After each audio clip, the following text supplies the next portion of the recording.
Hello, welcome back to Ruben Uncut. Today, I am once again sitting here with my good friend Gato to talk to you today. This is different for us, but I've talked about movies before. Killers of the Flower Moon. We just saw it at on the Tuesday cheap whatever, because you really can't call it $5 Tuesday anymore when it's like basically $6. But we saw Killers of the Flower Moon. Isn't that right, Gato? Yes. Yeah, man. It was well, might as well just, to put it, the short version is that it's pretty solid cinema. Definitely I don't think good time is the right phrase for this specific movie. Uh but it is definitely worth watching.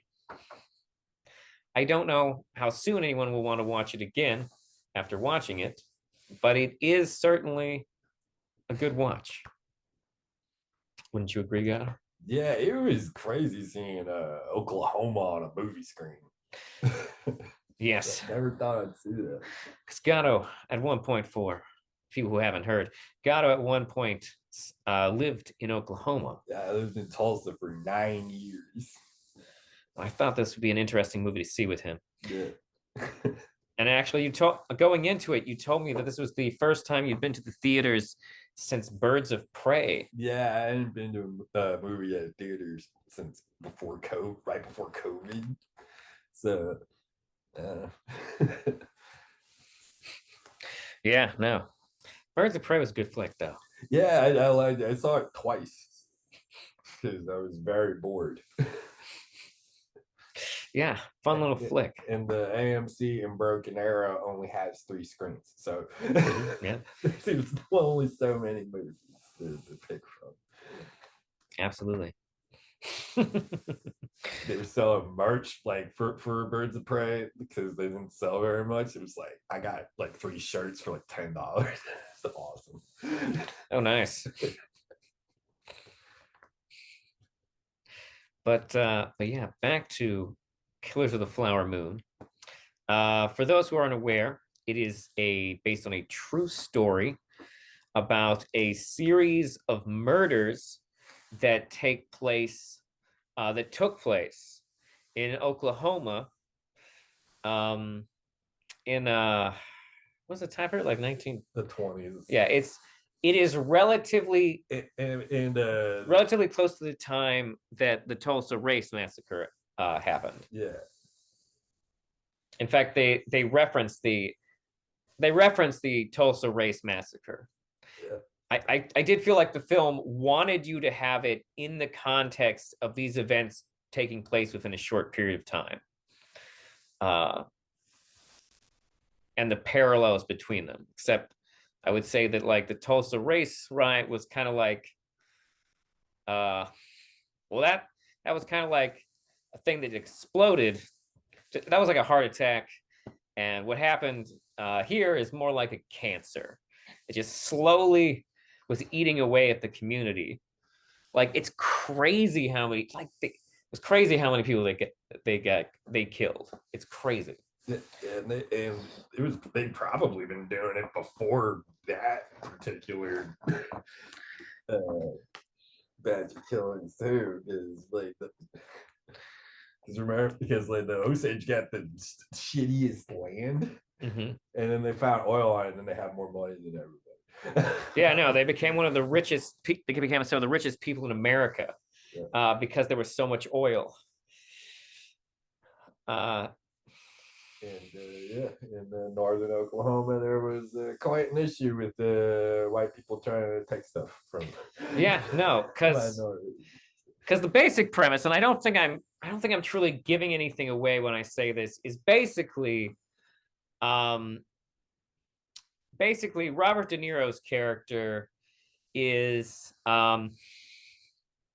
creepy ranch owning businessman who is also a Freemason. That's that's a thing the movie lets us know. Uh, um, is basically has a plan, which is to essentially try and like intermarry his family so that they can essentially steal oil rights from basically inheriting oil rights by marrying Indian women into marrying into Indian women's families and like slowly like killing them. It's fucking crazy. But that's the basic core premise of what was happening. And it's wild because we're seeing it from the perspective of, well, we're seeing it from the perspective of the bad guys, really. Mm-hmm. Like the majority of the movie is like we enter it and like, and it's not subtle either. Like immediately, like when their characters, when we meet their characters, it is clear that Robert De Niro's character is up to something. So let's talk about the acting so I don't give away any spoilers immediately. I guess we'll start with Robert De Niro. Robert De Niro was pretty good in terms of his actual performance. His accent would kind of fade sometimes though. Usually he was fine. But... Yeah, he did have a little trouble maintaining the Oklahoma accent. At certain points, you could hear that classic De Niro slip back in there. But in terms of the actual acting, he, of course, was actually pretty phenomenal. Leonardo DiCaprio is good in it. So do you think his character is sort of like a couple characters refer to him as being like not smart? Do we think that's true? Do we think his character was not smart? He wasn't stupid, but yeah, he fucked up a lot, and he would just get way too confident way too quickly. Yeah, because that's how the guy was in real life too. He did real dumb shit all the time. Yeah, no, like because I think that's important because the movie is also a love story, but like it's not a positive relationship. Yeah. Like in a weird way. Like the characters truly love each other, but like somehow he's able to like hold two ideas in his head at the same time, which is that do whatever your uncle tells you to do, even if that's like doping up your wife. Or insurance fraud. Yeah, or insurance fraud. He commits. There's a lot of insurance fraud in that movie. They commit a lot of crimes. Robert De Niro's character is committing a lot of crimes on the Native Americans in this movie, which has been a criticism of the movie. Apparently, one of the actors on Reservation Dogs has commented that, and this is a complaint I'm hearing a lot now, and I think it does have some validity, which is that media about the suffering of some type of ethnic or indigenous group is kind of exploiting their pain, but at the same time, like it's important that we do get a picture of what the oppression actually looked like, because so many people in America don't understand. Like it's shock. Like how many people do you think knew about this before this movie came out? Very few. I mean, I knew about it. That's because I lived in Oklahoma. I was in Oklahoma. And like this is an important historical event because it's like part of the founding of the FBI, which actually, this is a fun fact. Apparently, the original script for the movie was from supposedly, this is the thing I hear, was from the perspective of the FBI, which I feel like would have been a lot shorter movie, but also would have been lacking in everything that kind of makes the movie good. Also, because it really is about the characters. And oh wait, oh crap, what's her real name? Because the woman who plays Molly, we got to talk about her because she like is really good. Yeah, she was probably the best one of the movie. Yeah, she is part of one. She's definitely a good reason to see the movie. Her performance is really good. And like she is holding like screen time with De Niro and Leonardo DiCaprio. Regardless of what you think of those guys, very talented. They're very talented. Um, oh, it's based on a book, apparently, according to Google here. Lily Gladstone plays Molly Burkhart, who is the Native American woman that Leonardo DiCaprio's character marries. And like the thing is that their characters like genuinely fall in love, and like even claims he fell in love with her when as soon as he met her. And it gives the movie this. It's so like there's various parts of the movie where you don't know. Like there's a part of you that I spent a lot of the movie just like in a weird way, like wanting. I wanted Leonardo DiCaprio to like wake up to what his uncle was doing. Like he came really close a couple of times. He really you want him to, and it's so tragic. He's such a he is very tragically. He probably is kind of stupid, but Lee Gladstone's performance is just yeah. Honestly, like I don't watch a lot of the movies that get nominated for Oscars these days, but like I think Lily Gladstone should definitely get like Best Actress. I think I would say that she should at least get nominated. Because I don't know, her performance is kind of the heart of the movie in a way, because she also loves Ernest, played by Leonardo DiCaprio. It's just really, really, just a really tragic love story. But yeah, no. I guess it's technically a movie about a really toxic relationship. I guess that's kind of what it is. It's just also like part of a Martin Scorsese crime movie, also. Because that's like almost the only type of movie that Martin Scorsese directs is crime movies. Have you ever noticed that? Yeah, I mean, he's good at it. I mean, he's good at it. No, like no denying it. The man knows his genre. And it's fascinating because it's not even they're not even all the same kind of crimes. Except they are technically all organized crime. Or wait, no, maybe they're not all organized crime because he made The King of Comedy, right? Yes. I believe that's correct. And Taxi Driver, those aren't like organized crime movies, but they are still crime movies. They're just movies from the perspective of criminals of a different ilk. Wow. Wolf of Wall Street is interesting because it's technically you can view that as a like organized crime movie.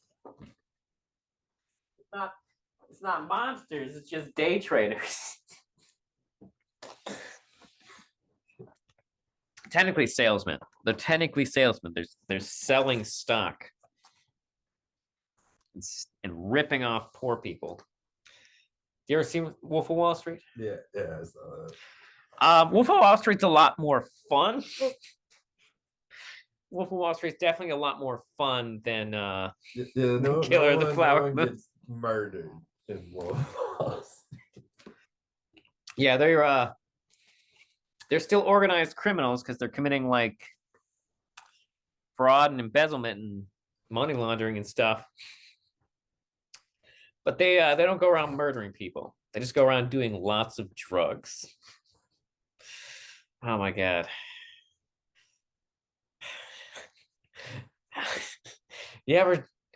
Neither of us is old enough to have ever done Quaaludes. Because they don't make Quaaludes anymore, apparently.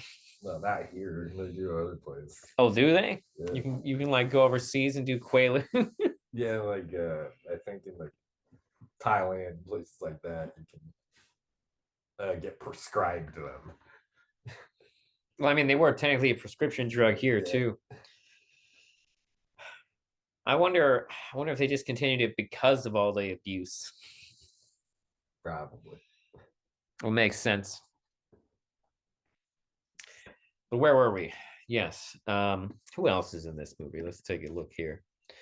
Jesse Plemons. Yeah, Jesse Plemons was really good too. Yeah, Jesse Plemons plays one of the FBI agents. Yeah, he's a former Texas Ranger. And his performance is subdued, but like he's like one of the bright spots in the movie in terms of levity. Like the FBI agents kind of bring some levity to it, and like because you want them to succeed. Yeah. Brendan Fraser was shockingly in the film, just like there he is, just and like no build up. And like his performance like is really good, and like you're not used to seeing Brendan Fraser play bad guys either, so that was like whoa. He's normally so lovable, but this guy's fucked up. uh Apparent, let's see here, Louis or Louis Cancelmi, I'm probably Louis then, played Kelsey Morrison, was another one of the criminals. Larry Sellers, not exactly. John Lithgow is also in the movie, also a surprise. But he's good. Like everyone did good, I feel. Like I feel like there was, like, generally speaking, I couldn't think of anyone in the movie that had a bad performance. I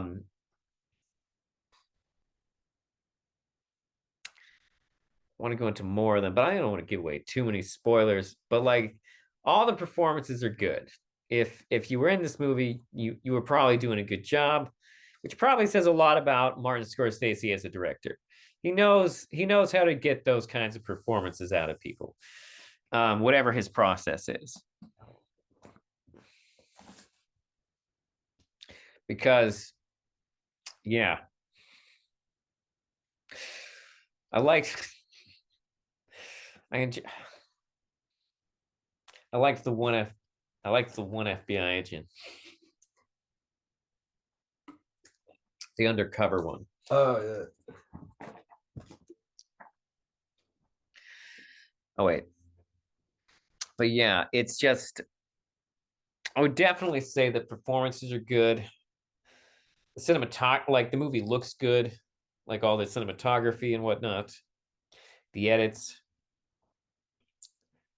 Um, so yeah, so I guess I don't know if I can say any more without getting too spoilery. Just it is a great movie with very strong acting performances from all the from everyone in the film. It looks great. Um, was there anything now after this? I can't promise that. I've been trying to hold back on the spoilers. I'm trying to hold back on that. But after this moment, I can't promise there won't be spoilers. Was there anything in the movie that didn't really work for you? Not really. Like I was gonna say it. I feel like generally everything worked for me. I will say there were a couple choices that I was kind of like where I didn't quite know how to feel. Like like so the movie ends with a surprise like framing device, although it's not technically a real framing device because it only happens at the end,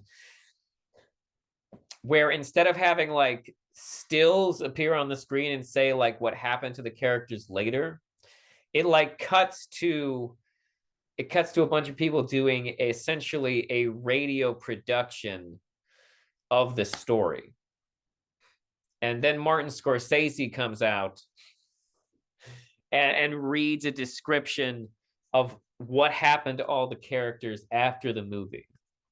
So I thought that was interesting, but I didn't know how to feel about the fact that Martin Scorsese was the announcer. That was the part I didn't know how to feel. That kind of annoyed me a little bit. I was like, what the? You already did the little fucking intro before the movie started, Marty. What the fuck?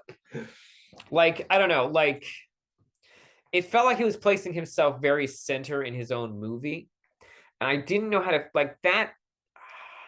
That kind of felt weird to me. But it didn't ruin the movie for me in any way. That just felt like that one kind of felt like that moment specifically just felt like Martin Scorsese just putting himself too front and center. It's like we get it. This movie about Native Americans is very personal to you. A white guy who was not hurt by the actual events. We get it, Martin. We get it. But it, like I said, and he's not a bad presenter. His performance was fine, I guess is what I'm saying. It was just one of the more cringier self-inserts of a director I've seen.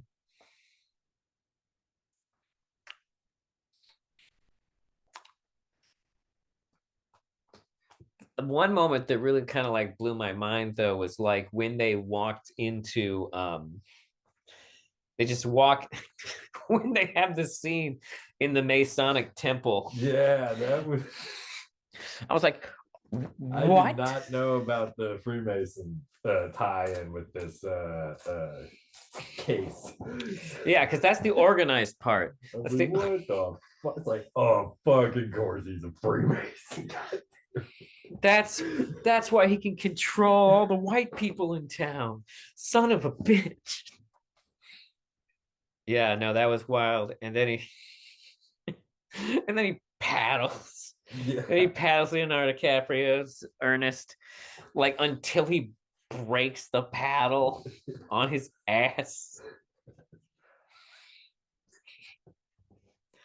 Yeah, that scene was wild. That was one thing that was the one thing that actually like pissed me off about the real events was I can't like that his brother basically got off on a hung jury. Like what the fuck like that guy clearly had a better understanding of what he was doing than Ernest.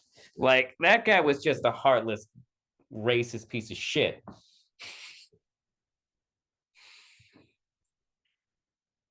That's the thing. I felt like Ernest felt like the kind of guy who wouldn't be able to think clear, like far ahead enough to like truly be racist if someone wasn't telling him to be, if that makes sense.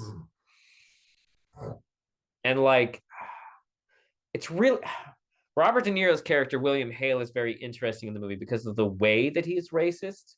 Like it's not like the same kind of racist as other people.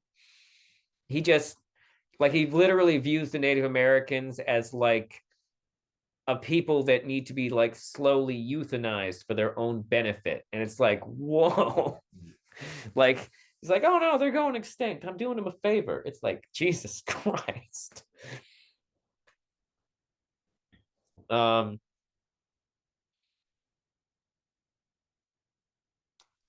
Yeah, very fascinating guy, that William Hale. Yeah.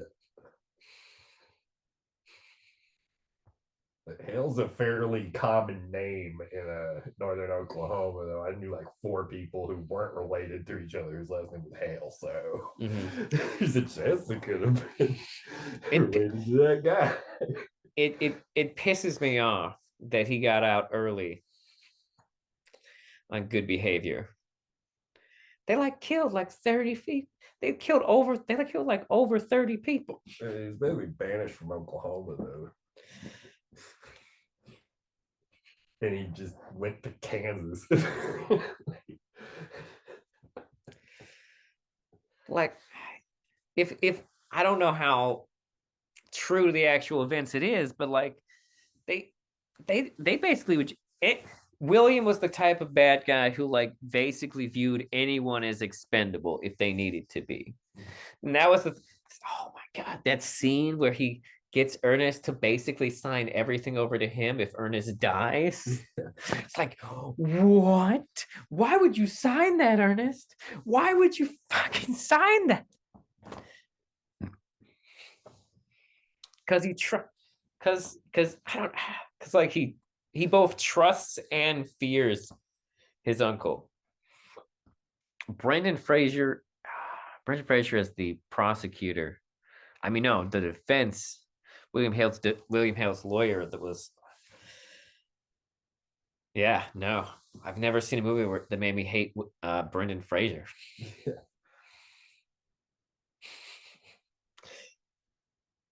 all the all the criminals were kind of hilarious, like the small time criminals, like the guys who worked for Hale were kind of all pretty hilarious in different ways. Although I will, except for I would guess Kelsey Morrison, the Kelsey Morrison character, he was pretty fucked up because it definitely there's that scene where because it's a scene where he's basically trying to get insurance policy on his own kids to get their oil claims, and it's like, and the insurance guy like is just sitting there looking right at him. It's like, you understand that by asking me this, you are presenting to me that it sounds like you are going to kill your own children for their insurance and inherit. One of the things I liked about the movie, just is from like an insider's perspective, they did very well in encapsulating how Okies actually talk to each other, talk to and interact with each other. So that was fun to watch for me. The Okies were realistically Okie. Yeah. So they probably hung out there for a while. I don't know how long that shoot lasted, but I hear I hear that Martin Scorsese shoots a lot.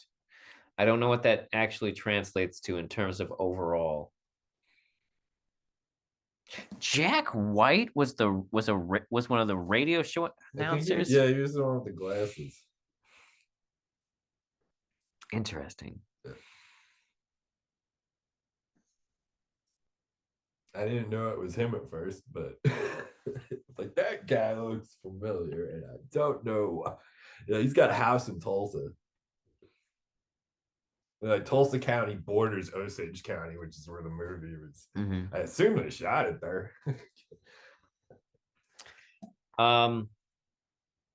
Apparently some of the they hired a lot of talent from the actual reservations, apparently, is what I've heard. Yeah, I remember the casting calls being advertised in the news. If anyone in the movie was flat, it was Calvin Coolidge.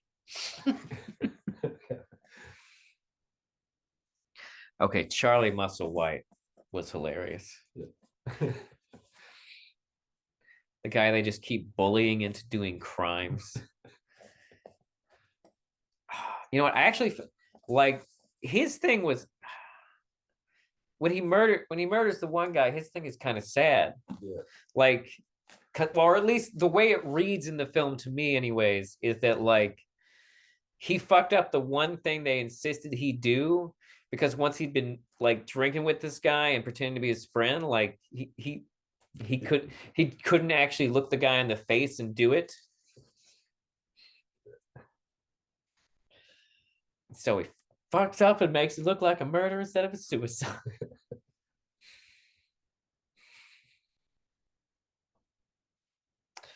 I since I sold insurance, I thought the scene where Robert De Niro was like trying to argue with the insurance agent was very funny to me. because like apparently the actual insurance agency's headquarters in like Denver or whatever wasn't going to wasn't sure if they were going to pay out the policy yet, and so he tries to get the money from the guy who's in the office with him now, and he's like, "No, I can't do that."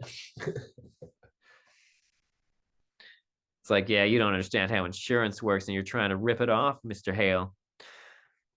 Guess you're not. Oh wait, no, this guy, Ty Mitchell. That guy was the guy who was funny. Which guy is this guy? Who is he? Alvin Reynolds. I forget that. I forget who that character was. He might have been one of the guys in like the pawn shop where they would sell off the jewelry they'd mug people for. John. Yeah, the funnier guy was John Ramsey. So a thing that's on the movie that you were telling me about before was that that apparently like Ernest's kids were not happy with him when he eventually died. Yeah, when he died, he ended up living in a trailer in Cleveland, Oklahoma, which is like in that same general section of the state, and rat infested trailer. And when he died, he wanted his son to throw his ashes in the Osage Hills, but so was like, no, fuck you, and this was a quote from him, like, I just chucked them off a bridge somewhere.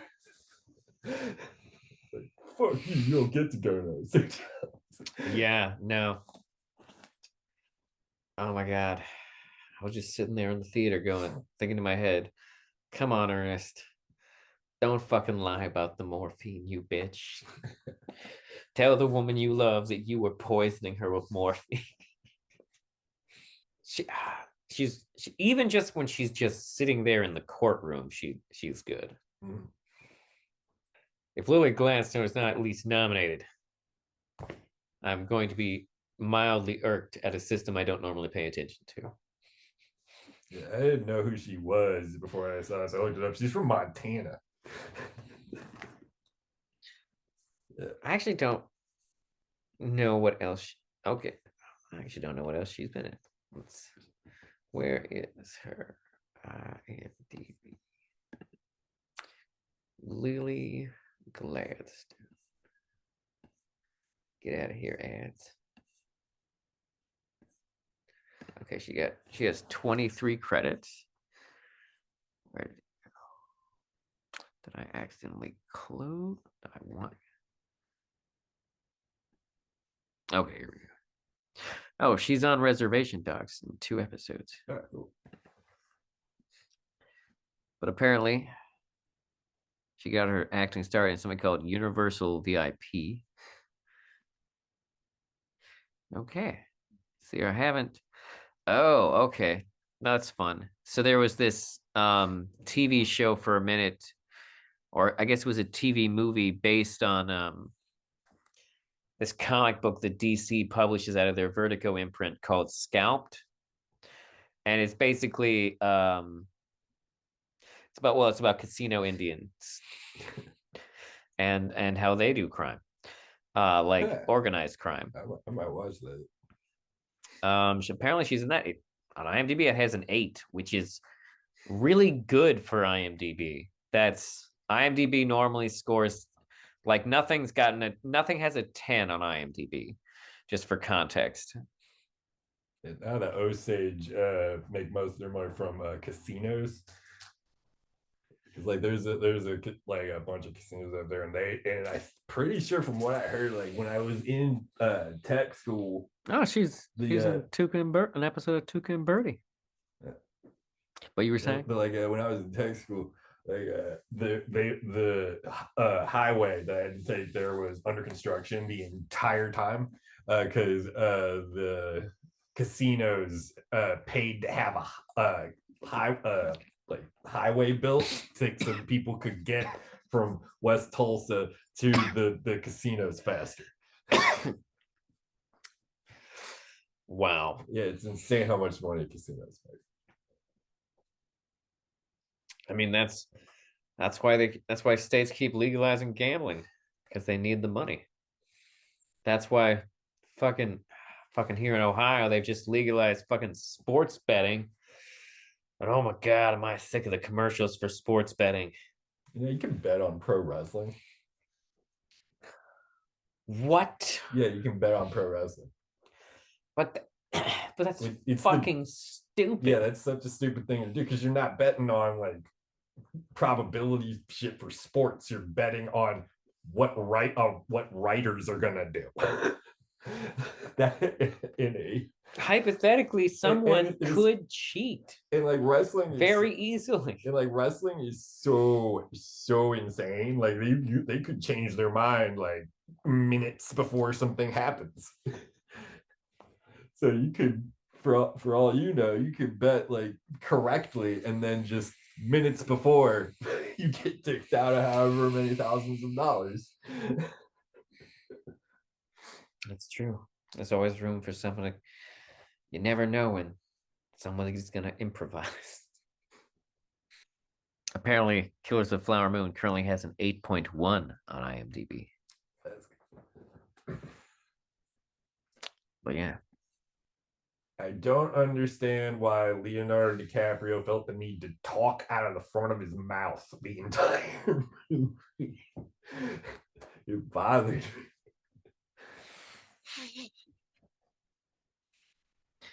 Maybe it has something to do with helping him do the accent or something. I don't know. It's like nobody in Oklahoma does that. Like what the fuck? It's not clear if he's actually from Oklahoma. I mean, they're originally Hale were Texans initially, and then he ended up in Oklahoma by being a cowboy, and that's just where he ended up. Interesting. Because sometimes ranch hands are kind of drifters, like even now. Mm-hmm.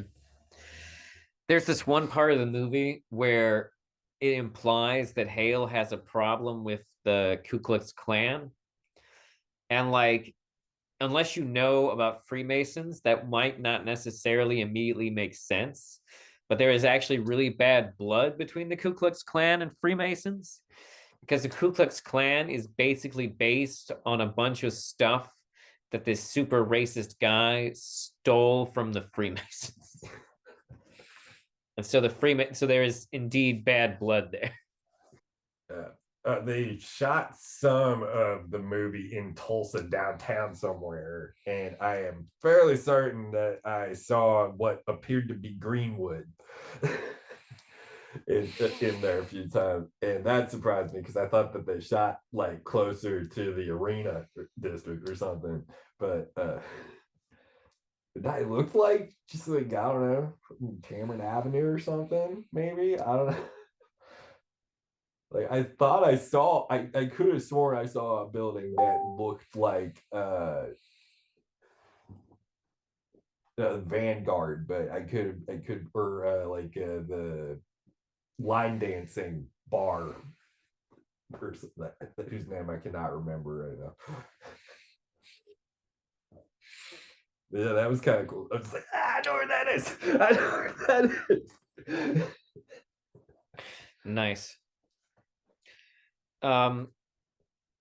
So another part of the rumor I heard about the movie was that it was Leonardo DiCaprio who pushed for the film to be from this perspective instead of being from the FBI.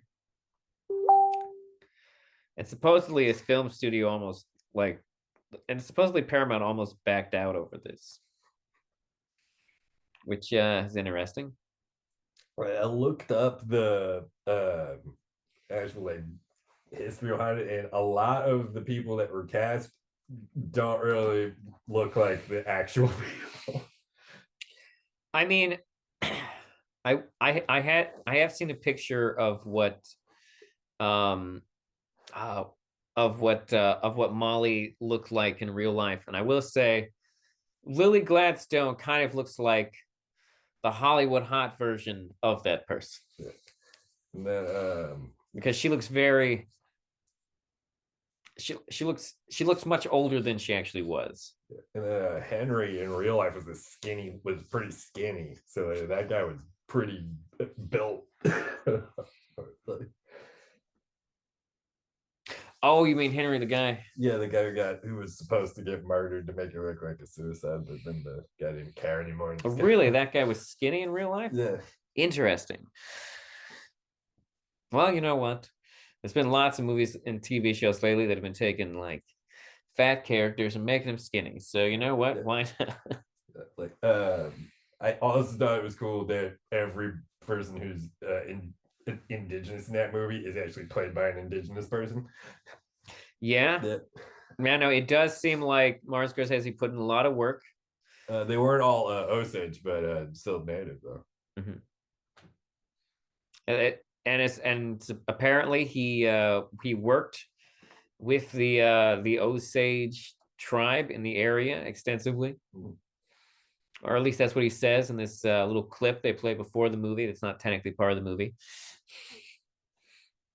I've been to a so this seems to have become more common of a thing since COVID started, which is movies having like either actors or the directors appear in a clip before the movie to Yeah, say, we just want to say thank you for coming to see this in a movie theater. It makes what we do possible. I've seen that like I've been seeing that a lot. yeah. They did it before Dungeons and Dragons movie. They did it before the Ninja Turtles movie. Oh, by the way, the new Ninja Turtles movie is really good. If you get a chance, is what I'm saying. All right, It's a cool. solid flick. Very trippy visuals. But I lost my train of thought. Oh yeah, they really I'm there's a part of me that thinks this approach might work. Maybe this type of thing is what people need to hear to like go to the movies more. Give more of that connection to the actors and the creators or something. I don't know. I thought the wedding scene where it starts out with the Osage wedding, and then they get to the Yeehaw Cowboy. Part of the wedding was kind of jarring. Just going from like just Guy drinking moonshine and doing a jig. it's just yeah, and there's you can still go to there are bars in Oklahoma you can go to if you want to listen to that kind of music and dance like the really fast and rigid like square dancing shit. Like it's nowadays two-stepping seems to be more popular. It's like line dancing kind of. So what did you think about the part where they had all those kind of trippy shots of them burning that one farm for insurance money? That was pretty cool. Because that was one part of the movie that like felt a little bit more I don't know, like everything else in the movie is pretty literal, but that moment in the movie felt like it was trying to be like less literal in a way, like Mhm. more like do you think they were just okay? Do you think the farmhand we were supposed to just think the farmhands were drunk as they were burning the fields? I guess. Because it almost it made it look like we were supposed to like see them like it was supposed to look like people writhing in fire. I think is what it was supposed to look like. Mhm. Even though we know what they're doing is actually just clearing the let's just well committing insurance fraud. Very dark insurance fraud. There's also a part where there's also a part where Ernest puts a bunch of morphine in his like liquor, brown liquor of some kind. Yeah, that was intense. Like thinking about what that must have tasted like. Prohibition era whiskey with fucking morphine in it. It's so good. Oh, like that's the kind of shit you might not wake up from. Yeah, that's shredding the fuck out of your liver and kidneys. Not only that, but like you know how they always say not to drink with opioids because like Yeah, your heart. Yeah, your heart would stop. it increases the like they basically you're taking two downers at once. Yeah, best case scenario, you get in the rhythm of that. Like that's, but you're gonna get, He is, yeah, he's lucky he woke up. yeah, you're gonna get tachycardic so fast. You fuck around with that too much. He's lucky he woke up. Actually, everyone's lucky he woke up because we needed him to put Bill in prison. Yeah, that's really the only good thing he did though. Yep, he's turned Yeah, state's evidence. yeah, because like I don't know, there seemed like there was a fondness there with Molly for him, but like I couldn't help but notice that the only time like he was like, I love you, yeah, he was like when he was to like get her to stop suspecting him of something. And then like just there was tons of scenes where it'd be like, I fucking love money. It's just I mean, being very reckless with it. I will say I do think his character loves Molly. But the only reason I think that is because there would have been no reason for him to tell his uncle that he loved Molly. Yeah. Like, unless he meant it, there'd be no reason for him to tell him. Cause like, I don't know, there are moments where it feels like Ernest is somehow very aware, but also very naive at the same time. Like, he's like, he understands there's a plan happening, he understands that he's part of it, but like the fact that everything he's doing technically threatens his family and not protects it, like, is, I don't know. I just think he's a tragically stupid and evil character. Ever he's very easily manipulated, but he really only knows how to bully people. Yeah. Usually the scenes where he was like trying to like badger people into doing crimes for him. Those were I tended to like those dialogue exchange. It's like, I don't want to go do. I can't you do. I don't know what he looks like. I don't know what he looks like right now. You have to do it. Okay, fine. Just get like very defensive, and then like, you like the tone of the conversation is very shut the fuck up. I love you.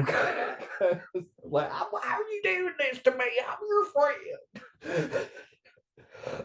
Yeah, I would say that John Ramsey also doesn't, like, John Ramsey is clearly not a strong-willed man. Yeah, he's just desperate because it was Dust Bowl times, pretty much. And like he's got a house full of kids. Yeah, because with his yeah, of course he has like with his wife that seems like there's an age gap there. But yeah, poor John Ramsey. They just kept bullying him into doing crimes. Although to be fair, John Ramsey and the other two guys also flipped on Bill. Yeah. Although I don't know, I guess in terms of like how people are going to see them, he would be considered the most credible as opposed to like John Ramsey or the Kelsey guy or who was the other guy who turned on? Oh, Blackie. Yeah, the one with the cops chasing Blackie. That is, for context, that is his name in the movie. Yeah. He appears to be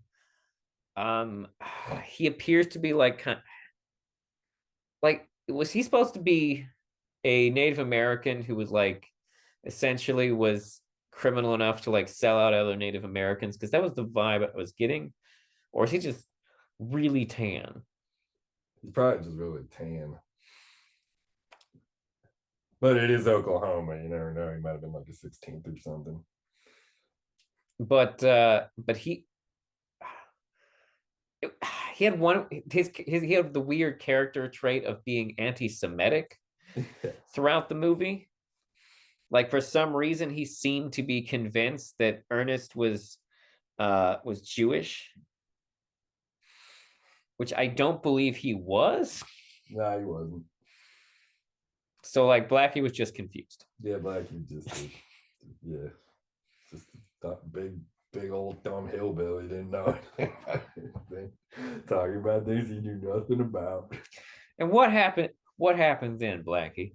Well, he Bill sent me a note saying that if I didn't turn state's evidence on him, that he would break me out of prison, and set me up somewhere else. And what happened with that, Blackie? Well, I'm still here talking to you, ain't I? I like the scene where he and Blackie were arguing over how much money he gave him. Like as a gift, I gave you $20. You gave me $1.50. I did not give you $1.50. Like I see, like that was like the okiest exchange in the whole movie. I've seen that so many times over there. It is very clear that Robert De Niro's Bill is the mastermind. Yeah. Like, and the way he initially like he doesn't just tell Ernest the plan. Like he tells Ernest what he thinks Ernest is going to want to hear for Ernest. Like he's not spelling it out to Ernest. Mm-hmm. Ernest is just supposed to pick up on it, and it's never clear how well Ernest understands the plan. It's never completely clear. But at the end of the movie, he does lie to her. And the fact that he lied says that he knew something. He knew it wasn't good that he was putting the morphine in the insulin. On some level, he knew it wasn't good. But he still kept doing it. That son of a bitch. I will say that Bill, played by Robert De Niro, is probably one of the best screen villains I've seen this year. Just something about the way he is just subtly manipulating everyone around him all the time. If memory serves, every time he was wearing a cowboy hat, it was always like an off-white kind of color. Ah. So it's like, it's not like bright white like what the good cowboys wear in westerns. It was like a little bit off. But so like, oh, can you trust him? Is he really a nice guy? No, he's a terrible person. Yeah, no. Absolutely awful. He's just a sociopathic cowboy manipulated people to murder people for it. Probably a bit of a narcissist too, because of the way his story ended. Yeah. Like he wouldn't believe that the natives would, that the Osage wouldn't forgive him. Yeah. Like he couldn't believe that. He even after he was in prison for basically exploiting them his entire life, he continued to write the town, to like talk about how much he missed everyone and how he hopes they're all doing good. And like it's wild person. So yeah, no, I think he was probably a narcissist of some kind. Yeah, I mean, I looked into him. Not a lot is known, just because he was born. He grew up in West Texas somewhere, and then that he just ended up in Oklahoma. But the accent's pretty much the same. Yeah, it just said he was a cowboy, and he ended up like working at a ranch out in Osage County somewhere, and he manipulated his way into being in charge, the foreman at the ranch, and then just making whoever owned it will it to him. And that's how he began to have influence. God damn. And he did have like a hand in pretty much everything in that town, and possibly out down in like Tulsa too. That crafty Freemason. I wonder if that part's real. Probably. There's Freemason shit in Tulsa. I've seen it. Ernest, I'm a 32nd level Mason. So mad. I was like, wow, didn't see this coming at all. And you're out here being an idiot. Ripping off poor Blackie for the insurance money. Calling it stolen. It reported it stolen. Oh my god. Like it is like I don't know how to feel about like the way the film like balances out the like the tragedy and the villainy with like also a view of just like how incredibly stupid the people who worked for Hale were. Like the people he was manipulating Yeah, on the most of them are just like poor cowboys that wanting more money. like it's like he literally just was able to rise to power because he was smart. He was the smartest white guy in sight. And even then, like he's clearly delusional on certain levels. Like even after he goes to jail, he still claims he's innocent over and over again. It's wild. Then they get to the radio show, and there's a radio announcer, and then Martin Scorsese comes out and pats himself on the back Very aggressively. as he tells you what how it all turned out. So we couldn't get somebody from Osage Nation to read that. He has to do it. Come on now. I will say it does like, and I feel like you did some extra research, but it does feel like at least in the end, things do turn out okay for Molly. Yeah. She was, I mean, she still died pretty young, but Well, I mean, that still happens in Oklahoma now. yeah, and like she is a diabetic, which at the time was a lot harder to stay alive on with. In fact, a main plot point in the movie is that she's one of the first people to get their hands on insulin in America. One of only 5 people, I think it's Which I mean, I guess that might be worth looking into because that it is uh Bill is a liar. yeah. Hard to say. Or someone lied to him and he just is parroting it back.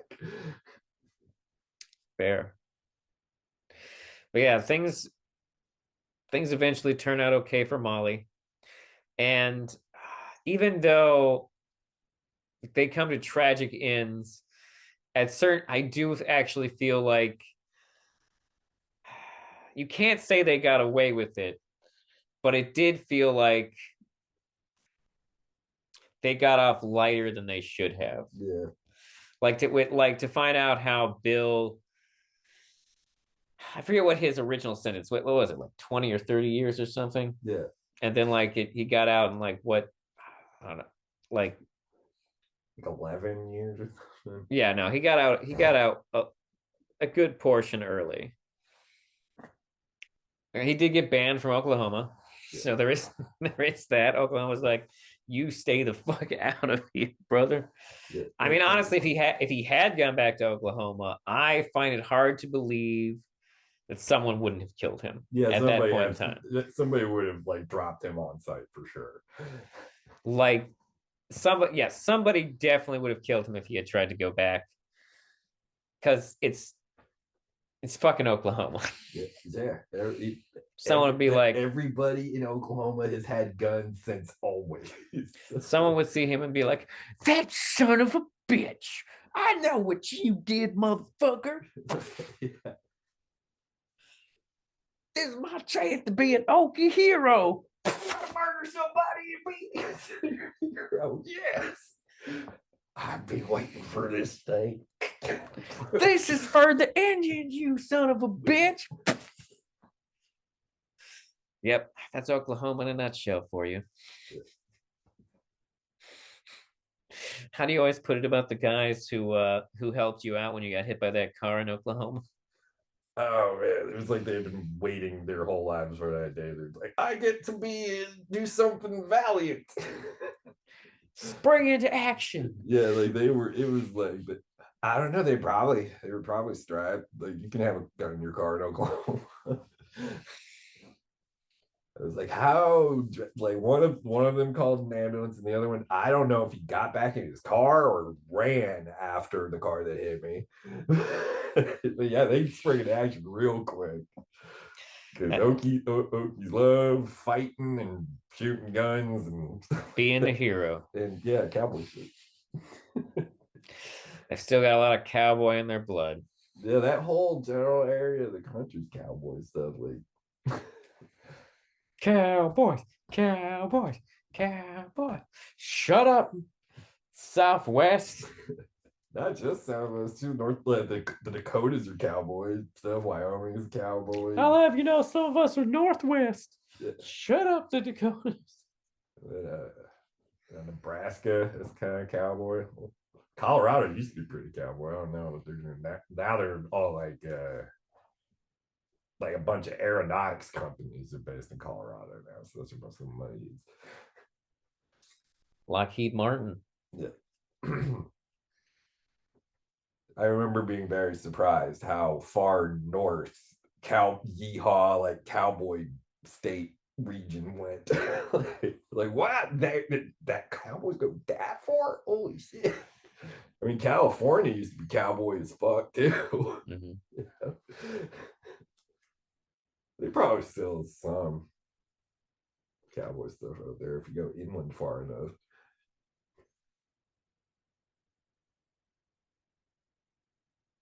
Those cattle drives.